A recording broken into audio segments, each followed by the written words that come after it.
It is good. Such a shame you're not getting my elegant jeans in the shot. Oh. Just the glorious. No, I got them. We obviously don't want you on camera. She missed it.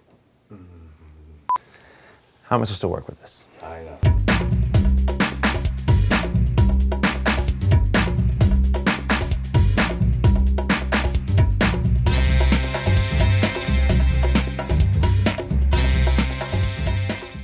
Hey, what's going on? I'm Scott Doty. You're watching Scott Doty TV. Today's topic is one of my personal favorites. All right, so I'm excited to bring this to you. I hope it helps you. This is the place where I want to equip you and encourage you as parents to help your son and daughter storm the test. And today's topic is multitasking. It's a very big topic. People have thought about it for a long time in the last couple of years as the savior of productivity. And so this is a productivity video, okay? How can you as a parent be more productive? And certainly in my case, as how I'm trying to speak to you, how can you help your son or daughter's productivity as a student and as a human being in general? And so this is one of my favorite topics, okay? Is multitasking good or is it evil?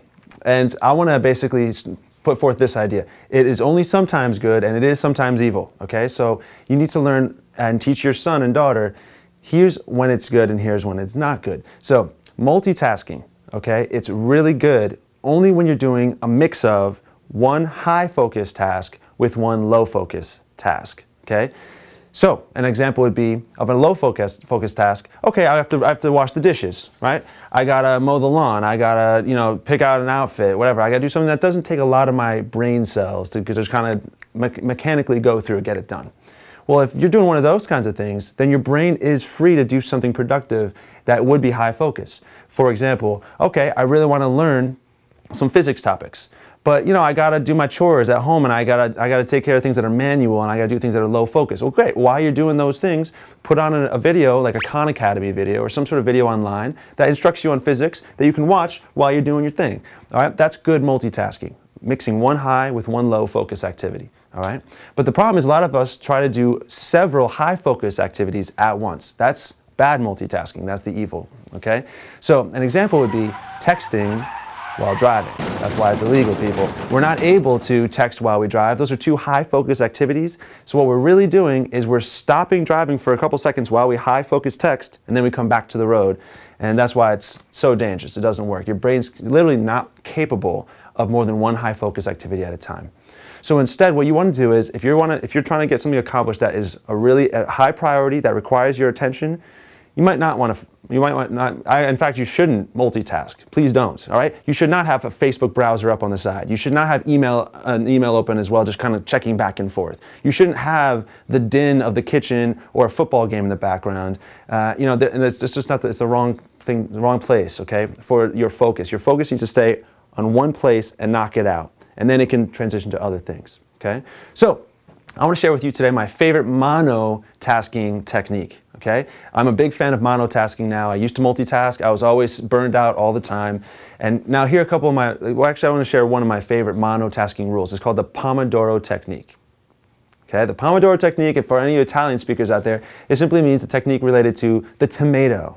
Now, there's a kitchen timer that's in the shape of a tomato, and that's where this technique gets its name. So what you do is you take a kitchen timer, and what you're going to do is, on this kitchen timer, you're going to turn it to 25 minutes. That's the magic number for your brain. Okay, 25 minutes has been shown scientifically to be the optimal time frame for your brain to give 100% sprinting effort before it needs a break. So, good. Give yourself 25 minutes on the clock. Set it, and get started on your one mono task. All right, turn everything else away. It's all out of your way. You're doing your one thing really well, knowing that you're not going to be doing it for 4 hours. It's only 25 minutes. You got to do it really hard. And I find that I get a lot more done when I do several Pomodoros within a certain day, rather than just one big spray of chaos throughout the day of 57 to-dos I'm trying to get through. All right? So I want to put that idea forth to you, okay? Multitasking only once in a while, done in the right way. Okay, but typically monotasking, doing it well, doing it right the first time, which is a saving of time, and using the Pomodoro to set some strictures on that time-wise. Okay, so I hope that's helpful. I also wanted to share with you just a simple little anecdote from literature. Remember, there's a very famous detective named Sherlock Holmes, and a lot of us know of him. Some of us have read the books, and they are wonderful. I highly recommend them. But what was Sherlock's what was his #1 technique for solving the crime?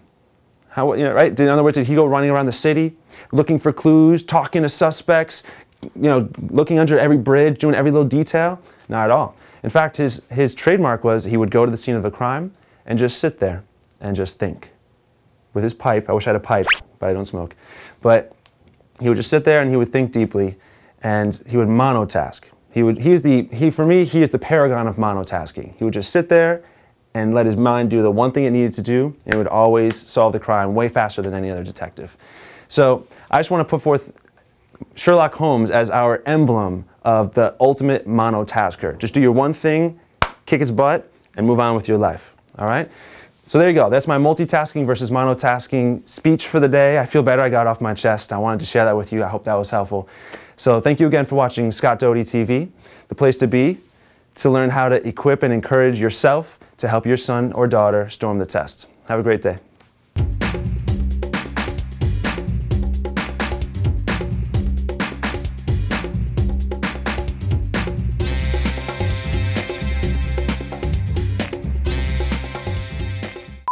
All right, that was a great rehearsal. Let's do it now. Oh, no. That was recording, right? Yeah. No, do not do that to me. That's just mean.